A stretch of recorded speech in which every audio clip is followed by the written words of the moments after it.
Hello दोस्तों, स्वागत है आपका हमारे अपने चैनल दिलीप X2 पर। तो आज इस वीडियो में हम जानेंगे मेघनाथ की ताकत के बारे में और आदि के बारे में। आखिर मेघनाथ के पास ऐसी कौन सी ताकत थी कि श्री राम भी नहीं मार सकते थे, तो लक्ष्मण जी ने उनको मारा। तो चलिए फिर हम जानते हैं। बट वीडियो को आगे बढ़ने से पहले वीडियो को अंत तक जरूर देखना और वीडियो को लाइक और चैनल को सब्सक्राइब जरूर कर देना।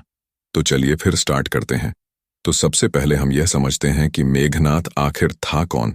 तो लंकापति रावण का सबसे बड़ा पुत्र और युवराज माना जाता था, और कहा भी ऐसा भी जाता है कि रावण का बहुत ही बड़ा विद्वान पुत्र था। रावण अपने से भी कहीं ज्यादा गुणवान, पराक्रमी और विद्वान अपने बड़े पुत्र मेघनाथ को बनाना चाहता था। धर्म ग्रंथों के अनुसार अपने पुत्र को सबसे ज्यादा शक्तिशाली और अजर अमर बनाने की कामना को लेकर त्रिलोक विजेता रावण ने उसके जन्म के समय सभी देवताओं को एक ही स्थान पर 11वें घर में मौजूद रहने के लिए कहा था।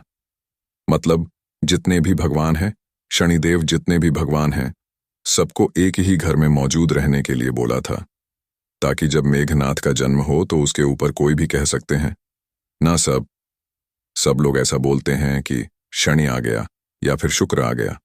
तो रावण का ऐसा माना था कि अगर मैं सबको अपने ही घर में बंद कर दूंगा तो सब लोग एक साथ रहेंगे और मेरा जो बड़ा पुत्र होगा वो बहुत ही ज्यादा ताकतवर बनेगा। तो ऐसा भी माना जाता है जब सबको एक जगह ही बंद कर दिया।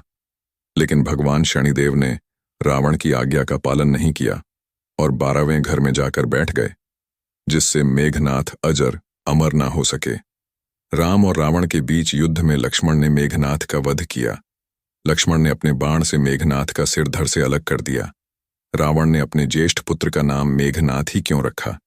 इसके पीछे एक बहुत ही बड़ी कहानी है। मंदोदरी ने जब पुत्र को जन्म दिया तब उसके रोने की आवाज किसी सामान्य बच्चे की तरह नहीं, बल्कि बादलों की गर्जना जो होती है उसकी तरह सुनाई दे रही थी। इस वजह से उसका नाम मेघनाथ रखा। क्यों कहे जाने लगी इंद्रजीत? आखिर ऐसा क्यों हुआ कि मेघनाथ से इंद्रजीत हो गया?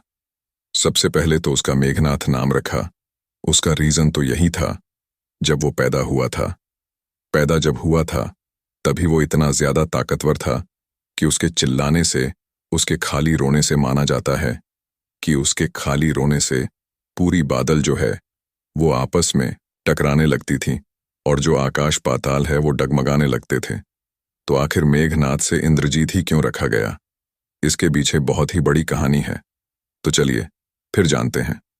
पौराणिक कथाओं के अनुसार रावण ने स्वर्ग पर अपना कब्जा जमाने के लिए देवताओं पर आक्रमण कर दिया।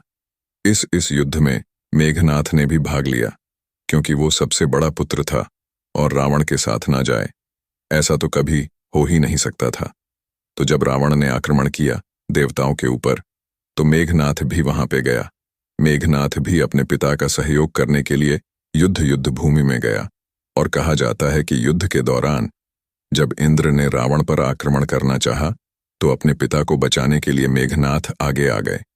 मेघनाथ ने इंद्र और उसके वाहन अरावत पर अपलटवार करते हुए इंद्र सहित सभी देवताओं को परास्त कर दिया। सोचो, इतनी ताकत थी इंद्रजीत के पास कि वो इंद्र का जो रथ था, ऐरावत उनके पास जो हाथी थी, उसको भी हरा दिया। और इंद्र की जितनी भी शक्तियां, सेनाएं थीं, उनको भी हरा दिया। परास्त करने की के बाद उन्हें इंद्रजीत के नाम से पुकारा जाने लगा। तो अभी हम सबसे पहले ये जानते हैं कि ब्रह्मा जी से मेघनाथ ने आखिर ऐसा कौन सा वरदान मांग लिया कि ब्रह्मा जी ने पहले उसको मना किया, फिर उनको ऐसा भी बोला कि आप इसके बदले में कोई और भी वरदान मांग सकते हो जो मैं आपको दे दूंगा। अब युद्ध जीतने के बाद मेघनाथ जब स्वर्ग से निकलने लगे तो उन्होंने इंद्र को अपने साथ ले लिया। मेघनाथ इंद्र को लंका ले आए। ब्रह्मा जी ने मेघनाथ से आग्रह किया, क्योंकि लंका अगर लेके आए इंद्र जी को तो बहुत ही बड़ी हलचल मच जाएगी। इंद्रजीत को, इंद्रदेव को अगर मेघनाथ अपनी लंका में लेकर आता है तो वहां पे ब्रह्मा जी स्वयं आते हैं हेल्प मांगने के लिए, कह सकते हैं।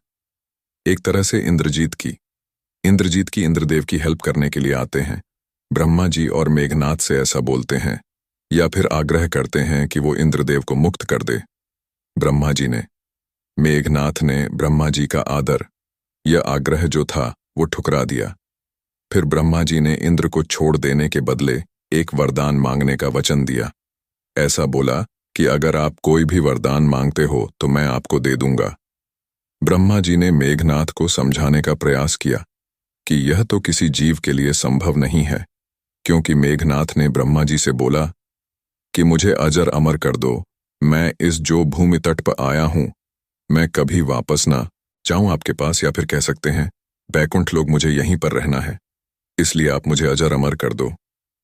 तो ब्रह्मा जी ने बहुत ज्यादा समझाने की प्रयास करी, और ब्रह्मा जी ऐसा बोलते हैं कि किसी भी जीव के लिए यह संभव नहीं है, कोई और दूसरा वरदान मांग लो, इसके बदले में कोई और दूसरा वरदान अगर आप मांगते हो तो मैं आपको दे सकता हूं। लेकिन मेघनाथ अपनी बात से डिगने को तैयार नहीं हुए। मतलब वो ऐसा बोल रहे हैं कि नहीं, मुझे यही वरदान चाहिए, चाहे कुछ भी हो जाए। फिर अभी जानते हैं कि मेघनाथ ने ऐसा कौन सा आशीर्वाद मांगा, या फिर ऐसा कौन सा वरदान लिया कि वो सबसे ज्यादा ताकतवर बन गया। इवन दो राम श्री राम भी उसको नहीं मार सकते थे, फिर लक्ष्मण जी ने ही क्यों मारा। तो चलिए फिर जानते हैं। मेघनाथ जी ब्रह्मा जी से ऐसा बोलते हैं कि मुझे अगर आप वो वरदान नहीं दे सकते, तो ब्रह्मा जी ने मेघनाथ को वरदान दिया कि अगर वो अपनी कुलदेवी कुलदेवी, हर एक परिवार होता है, उसमें एक कुलदेवी होती है। कुलदेवी ऐसा होता है कि जो अपने पूर्वज होते हैं उनको ही हम कुलदेवी बना देते हैं, ऐसा माना जाता है। अब ब्रह्मा जी ने ऐसा बोला कि अगर आप कुलदेवी निकुंभला देवी, मतलब जो कुलदेवी है रावण की, उनका नाम है निकुंभला, तो अगर आप अपने कुलदेवी का यज्ञ करें, और जब यज्ञ पूर्ण हो जाएगा संपूर्ण पूरे अच्छी तरीके से, और तो उन्हें एक रथ प्राप्त होगा। इस रथ पर बैठकर लड़ने से ना तो वह पराजित होगा और ना ही उसकी कभी भी मृत्यु होगी। मतलब ब्रह्मा जी ने तो सोचो अजर अमर से भी बड़ा वरदान दे दिया। अब ब्रह्मा जी इंद्र को यह आशीर्वाद भी दिया कि धरती पर केवल एक व्यक्ति ही उनका वध कर सकता है जो 14 सालों से सोया ना हो। अब आपको भी पता ही है जो लक्ष्मण जी हैं वो 14 साल से सोए नहीं होते, वह राम भगवान की सेवा ही करते रहते हैं। जब राम भगवान बैठते हैं तब वह जाकर बैठते हैं, और जब राम भगवान सोते हैं तब वह खड़े ही रहते हैं, वह कुछ भी नहीं करते। मतलब तब ब्रह्मा जी ने ऐसा बोला कि अगर जो 14 साल तक खड़ा ही रहेगा, जो सोया नहीं होगा, वही आपका वध कर सकता है। यही वजह है कि श्री राम और रावण युद्ध के दौरान लक्ष्मण के हाथों मेघनाथ का युद्ध हुआ। तो सबसे पहले हम ये जानते हैं कि सुलोचना के पास भेजी गई मेघनाथ की जो भुजा थी वो रामचंद्र जी ने क्यों भेजा था। अब सबसे पहले हम ये जानते हैं कि युद्ध में लक्ष्मण ने अपने घातक बाण से मेघनाथ का सिर उसके धड़ से पूरा अलग कर दिया। अब उसे भगवान राम के चरणों में रख दिया। राम मेघनाथ की पत्नी सुलोचना को यह संदेश भेजना चाहते हैं कि उसका पति मतलब जो मेघनाथ है युद्ध में मारा जा चुका है। इसके लिए राम भगवान ने मेघनाथ की एक भुजा काटकर सुलोचना के पास भेज दी। मतलब उनको ऐसा बताया कि अभी आपके जो पति है मेघनाथ या फिर इंद्रजीत, वो अभी युद्ध में हार चुके हैं, और हारने के बाद वो उनकी मृत्यु भी हो चुकी है, और उनका जो सर है वो धड़ से अलग हो गया है, पूरी बॉडी से अलग हो गया है। तब सुलोचना के कहने पर मेघनाथ की कटी हुई भुजा ने लिखकर उसे भरोसा दिलाया कि भुजा ने लिखकर लक्ष्मण को लक्ष्मण का गुणगान किया, और उस भुजा ने जो लिखा वो आप अगर सुनोगे तो आप भी हैरान हो जाओगे। कहा जाता है कि पति के मौत के बारे में जानकर सुलोचना शोक में डूब गई। उन्होंने कहा कि वो सती होना चाहती है, मतलब वो सब कुछ छोड़ के चली जाना चाहती है। तो सबसे पहले हम ये जानते हैं कि मेघनाथ के हाथ में ऐसा क्या लिखा था कि जो सुलोचना जी थी वो दंग रह गई, हैरान रह गई। अब जो कहा जाता है कि जो सुलोचना होती है वो कंफर्म करने के लिए, मतलब सुनिश्चित करने के लिए, ये उनके ही पति की हाथ है। तो ऐसा बोलती है कि आप मुझे दिलासा दिलाओ कि आपकी ही हाथ है। तब वहां पे मेघनाथ ऐसा लिखते हैं कि जो लक्ष्मण है वो स्वयं भगवान विष्णु के अवतार है, और उन्हें ना कोई मार सकता है और ना कोई मार पाएगा। मैं तो एक नॉर्मल तुच्छ सा प्राणी हूं जो खाली इंद्र को ही हराया है और इंद्र की सेनाओं को हराया है। इंद्र तो देवता है, बट लक्ष्मण जो है वो भगवान है। परशुराम कह सकते हैं परमेश्वर है, परम परमेश्वर है। तो लक्ष्मण कोई आम इंसान नहीं है। अगर हम उनको ऐसा बोलते हैं कि वह आम इंसान है, और आम इंसान के साथ साथ वो अगर 14 साल ऐसे ही रह के आए हैं, वनवासी है, भटक रहे हैं। तो ऐसा है ही नहीं। वह भगवान विष्णु के अवतार है। वह तीनों लोक के राजा है, तीनों लोक के परमेश्वर हैं। तब वहां पे जो सुलोचना जी है, उनकी जो धर्म पत्नी है, वह मान जाती है कि हाँ, यह मेरे ही हस्बैंड का हाथ है।